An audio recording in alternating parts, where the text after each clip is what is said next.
चुनाव नतीजे आ चुके हैं। बात करें हरियाणा की तो यहाँ किसी भी दल को बहुमत नहीं मिली है। ऐसे में किंग मेकर साबित होगी जननायक जनता पार्टी। हरियाणा की राजनीति में जननायक जनता पार्टी के दुष्यंत चौटाला नए किंग मेकर बनकर उभरे हैं। एक साल पहले वो और उनके पिता अजय चौटाला घर की राजनीति में उलझे हुए थे।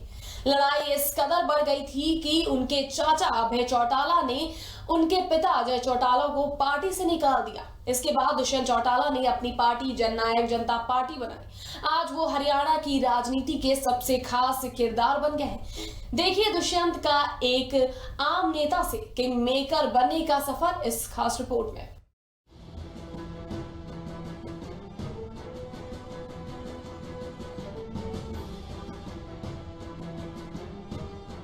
दुष्यंत चौटाला का सफर काफी दिलचस्प रहा। दुष्यंत चौटाला का सफर साल 2014 के चुनावों से शुरू हुआ।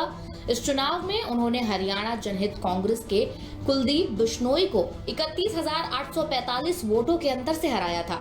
इस चुनाव में वो सबसे कम उम्र के सांसद बने। इसके लिए उन्होंने Limca book of world record में अपना नाम दर्ज कराया। लोकसभा चुनावों से पहले चौटाला परिवार की लड़ाई खुलकर सड़क पर आ चुकी थी। इनेलो नेता अभय चौटाला ने अपने बड़े भाई डॉक्टर अजय चौटाला पर सनसनीखेज आरोप लगाते हुए कहा था कि उन्होंने पिछले चुनाव में 50-50 लाख रुपए में इनेलो के टिकट बेचे थे। इसके साथ ही उन्होंने दुष्यंत चौटाला को हिसार से सांसद बनवाने के लिए कैबिनेट मंत्री ओम प्रकाश धनखड़, कैप्टन अभिमन्यु, विधायक जयप्रकाश और नवीन जिंदल से हाथ मिलाकर पार्टी उम्मीदवारों को हराया। जेबीटी घोटाले में अजय चौटाला के जेल जाने के बाद इंडियन नेशनल लोकदल की पूरी कमान उनके छोटे भाई अभय चौटाला के हाथ में आ गई थी। टीचर भर्ती घोटाले में ओम प्रकाश चौटाला और अजय चौटाला दोनों को 10-10 साल की जेल की सजा सुनाई गई। यहीं से परिवार में लड़ाई शुरू हुई।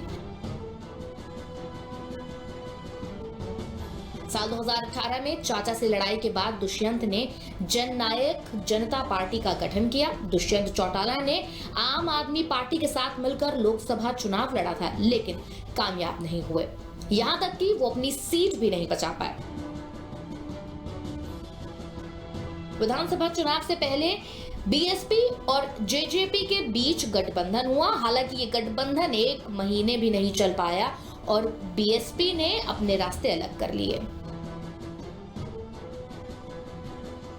अब बात करें इस चुनाव की तो देखना अहम होगा कि दुष्यंत किससे हाथ मिलाएंगे।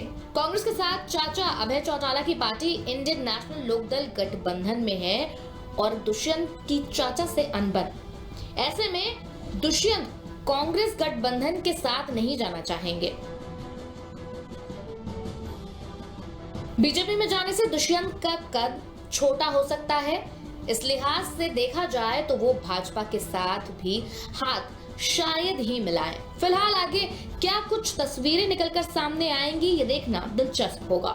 Output desk, prime TV India.